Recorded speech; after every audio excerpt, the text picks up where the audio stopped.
40 दिन के चिल्ले का दुख पूरी जिंदगी रहेगा। शेख रशीद की मीडिया से गुफ्तगू बोले, मुझ समेत सारे गेट नंबर 4 की पैदावार हैं।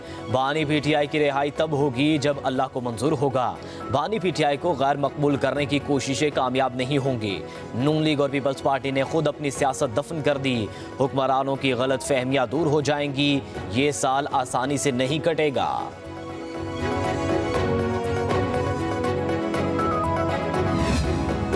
फवाद चौधरी कहते हैं, अमरीकी क़यादत की तब्दीली से बहुत फ़र्क पड़ेगा। अमरीकी पाकिस्तानियों ने इस बार ट्रंप को वोट दिया। अमरीकी कांग्रेस की करारदाद पर जो बाइडेन ने अमल नहीं किया, डोनाल्ड ट्रंप को इस पर अमल करना चाहिए। पाकिस्तान के हालात ट्रंप या एलॉन मस्क ठीक नहीं कर सकते। पाकिस्तान की क़यादत को तलखियां कम करने और बानी पीटीआई की सियासी हैसियत को तस्लीम करने की ज़रूरत है।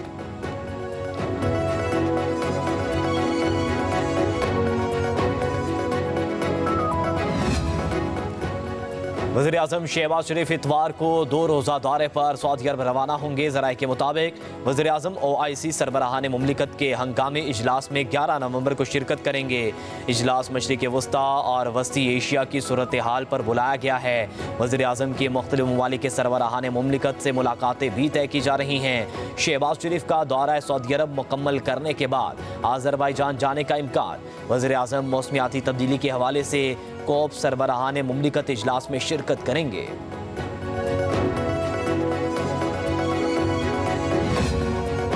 52,15,000 गोशवारे जमा, 132 अरब रुपए से ज़ायद टैक्स अदायगी। FBR ने तफसील जारी कर दी। फेडरल बोर्ड ऑफ रेवेन्यू के मुताबिक 1 जुलाई से 6 नवंबर तक 6,60,000 नए रिटर्न फाइल किए गए। गुज़िश्ता साल 1 जुलाई से 6 नवंबर तक 13,46,000 नए रिटर्न फाइल हुए थे। गुज़िश्ता साल इसी मुद्दत में 29,59,000 टैक्स गोशवारे मौसूल हुए। टैक्स अदायगी 77 अरब 13 करोड़ रुपए थी।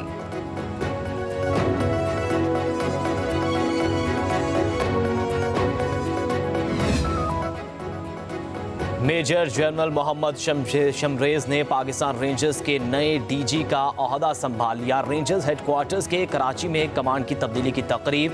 मेजर जनरल अजहर वकास ने पाकिस्तान रेंजर्स सिंध की कमान मेजर जनरल मोहम्मद शमरेज के सुपुर्द की।